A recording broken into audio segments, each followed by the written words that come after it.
प्रभु यीशु मसीह के नाम में सर्वप्रथम आप सबों को यीशु है। प्रियो, आज इस नए वीडियो में पुनः मैं आप सबों का हार्दिक हार्दिक अभिनंदन और स्वागत करता हूं और प्रभु का धन्यवाद हो, क्योंकि हम हर एक को आज तक प्रभु ने जीवित श्वास के साथ में और सुंदर जीवन के साथ में रखा है। इस निमित्त प्रभु को धन्यवाद हो। प्रियो, आज का हमारा विषय है प्रार्थना करने की शक्तियां। प्रियो, प्रार्थना करने से हमें किस प्रकार परमेश्वर की ओर से शक्ति, सामर्थ, आशीष, दया और क्षमा मिल सकती है, उससे आज हम कुछ वचनों के द्वारा से सीखने का प्रयास करेंगे। प्रियो, विगत वीडियो में हमने चर्चा की थी कि हमें किस तरह प्रार्थना परमेश्वर से करने की आवश्यकता है, और आज हम यह विषय रखे हैं कि प्रार्थना करने से हमें किस प्रकार की शक्तियां हम प्रत्येकों को मिलती है। प्रियो, वचन जब हम देखेंगे यिर्मयाह 33 उसका 3 वचन में लिखा हुआ है, मुझसे प्रार्थना कर और मैं तेरे सुनकर तुझे बड़ी बड़ी और कठिन बातें बताऊंगा जिन्हें तू अभी तक नहीं समझता।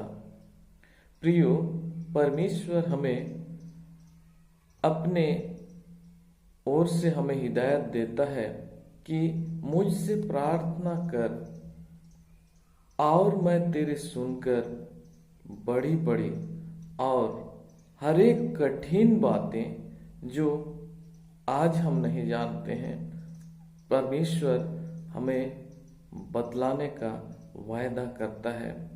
हमारी जितनी भी कठिनाइयां हैं, उन सारी कठिनाइयों को यदि प्रार्थना के द्वारा से प्रभु के सन्मुख रखते हैं तो प्रभु हम प्रत्येकों को आशीष देगा और उस कठिनाइयों से प्रभु हमें निकालेगा और अगुवाई करेगा। इसलिए यिर्मयाह 33 उसका 3 वचन में इस प्रकार का हम पाते हैं। प्रियो, इसी प्रकार वचन में हम पाते हैं याकूब उसका 5 उसका 14 में लिखा हुआ है, यदि तुम में कोई रोगी है तो कलीसिया के प्राचीनों को बुलाए और वे प्रभु के नाम से उस पर तेल माल कर उसके लिए प्रार्थना करें। किसके लिए? जो रोगी है, जो दुख में है, उसके लिए प्रार्थना करे। किनको बुलाना है? जो कलीसिया के आगुए हैं, अर्थात उनके द्वारा से यदि प्रार्थना होगी तो सचमुच में वह रोगी क्या हो जाएगा? बच जाएगा। जिस प्रकार हम आगे याकूब 5 उसका 15 में पाते हैं, और विश्वास की प्रार्थना के द्वारा रोगी बच जाएगा और प्रभु उसको उठाकर खड़ा करेगा। प्रियो, प्रार्थना की शक्ति को हम जानने का प्रयास कर रहे हैं, और याकूब की पत्री में कहता है कि उन प्राचीनों को बुला जो कलीसिया के अगुए हैं, उनके द्वारा से रोगियों के लिए प्रार्थना की जाएगी और उनके प्रार्थना के द्वारा से सचमुच में वचन बतलाती है याकूब 5 उसका 15 में, रोगी विश्वास की प्रार्थना के द्वारा से क्या हो जाएगा? बच जाएगा और प्रभु उसको उठाकर खड़ा करेगा। इस प्रकार से प्रियो, यदि प्रार्थना हम मसीहों के जीवन में बारंबार रहेगी, सचमुच में हम रोग और दुख और भिन्न भिन्न प्रकार के पीड़ाओं से भी बच सकते हैं। आगे हम वचन देखेंगे एलिय्याह नबी के विषय में। याकूब 5:17 में लिखा हुआ है, एलिय्याह भी तो हमारे समान दुख सुख भोगी मनुष्य था और उसने गिड़गिड़ाकर प्रार्थना की, मेघ न बरसे, और 3.5 वर्ष तक भूमि पर मेघ नहीं बरसा।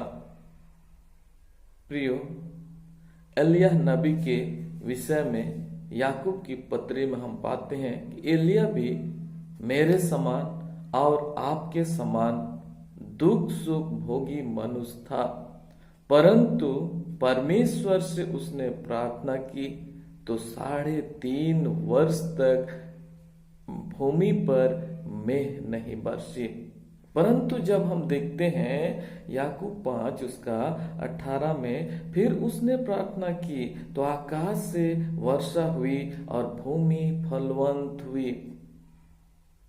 फिर से एलिय्याह नबी प्रार्थना करता है तो आकाश से वर्षा आती है और भूमि क्या होती है, फलवंत हो जाती है। इस प्रकार से प्रियो, क्यों इस प्रकार के एलिय्याह के जीवन में आशीष आई? इसलिए क्योंकि एलिय्याह ने परमेश्वर से विश्वास के द्वारा से प्रार्थना की थी। वचन बतलाती है कि एलिय्याह भी मेरे समान और आपके समान दुख सुख भोगी मनुष्य था, परंतु एलिय्याह की प्रार्थना के द्वारा से ये घटनाएं होती हैं और आशीष भी होती हैं और भूमि भी फलवंत हो जाती है।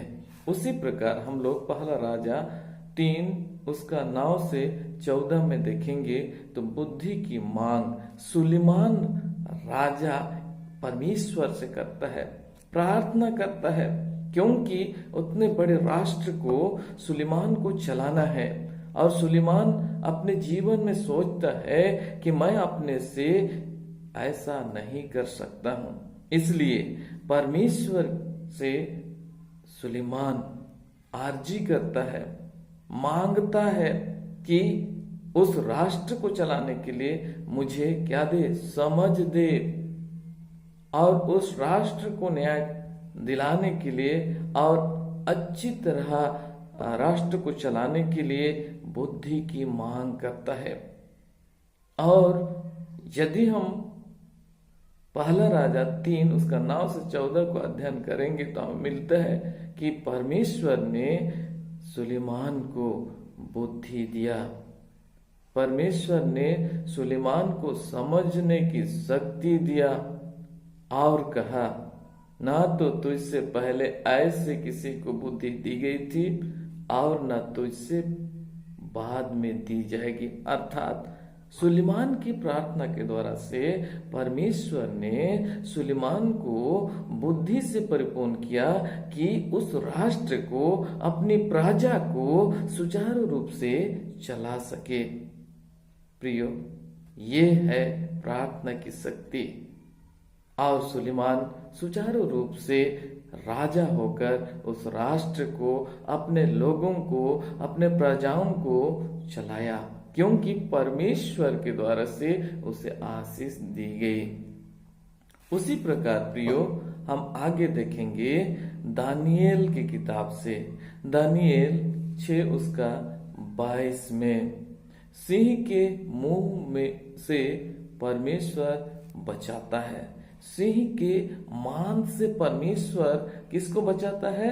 दानियेल को। क्यों बचाता है? यदि हम दानियेल 6 उसका 3 को देखेंगे तो लिखा हुआ है कि दानियेल ने दिन में 3 बार प्रार्थना परमेश्वर के सन्मुख धन्यवाद के साथ में करता है। दानियेल अध्याय 6:3 में लिखा हुआ है कि दिन में 3 बार दानियेल परमेश्वर के सन्मुख रहकर धन्यवाद के साथ में प्रार्थना करता था, जिसके द्वारा से दानियेल 6:22 में पाते हैं कि सिंह के मान से, सिंह के मुंह से क्या किया जाता है? दानियेल को बचाता है। कौन? परमेश्वर। उसी प्रकार दानियेल के साथियों को आग के भट्ठे में डाला गया। अध्याय 3 उसका 19 से आगे जब हम अध्ययन करेंगे तो मिलता है कि शद्रक, मेशक, अबेदनगो को भी आग के भट्ठे में डाला गया, और साधारण जलते हुए आग नहीं, परंतु जो जल रहा है उससे 7 गुना उस आग को धधकाया गया, जिसमें उन्हें डाल दिया गया। परंतु प्रियो, वहां डालने वाले देखते हैं कि उनके साथ और एक व्यक्ति है, वह तो ईश्वर के सदृश से दिखाई देता है। वैसा वचन में हम पाते हैं प्रियो, और वे उस आग के भट्ठे से भी सुरक्षित निकलते हैं। प्रियो, इस प्रकार से हम देखते हैं कि प्रार्थना में बहुत शक्ति है। ऐसी घटना और भी हम धर्मशास्त्र में अर्थात पवित्र धर्मशास्त्र में पाएंगे घटनाओं को, लेकिन आज हम जो भी टॉपिक पर बातें कर रहे हैं कि प्रार्थना की शक्ति, प्रार्थना यदि मैं और आप हम करते हैं तो सचमुच में हम भी ऐसे परिस्थितियों से, ऐसे दुखों से हम बच सकते हैं और बुद्धि की प्राप्ति भी हम कर सकते हैं और हमें प्रभु आशीष देगा। इसलिए प्रियो, आज हम अपने जीवन में यही इस वचनों के द्वारा से मनन करते हुए अपने जीवन को आगे बढ़ाएंगे कि प्रार्थना में बहुत शक्ति है।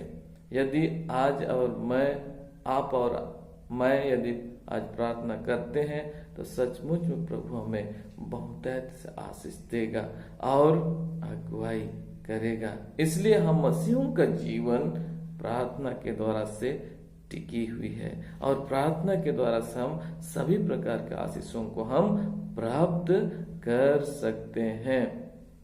इसलिए ये नए वीडियो के द्वारा से आपको यदि कुछ नए चीजों को सीखने के लिए मिली है तो आप जरूर मुझे कमेंट कर बताएं और मैं आगे भी इसी तरह वचनों के माध्यम से कुछ बातों को वीडियो के द्वारा से मैं रखना चाहूँगा, उसमें मुझे प्रोत्साहन मिल सके। आमीन।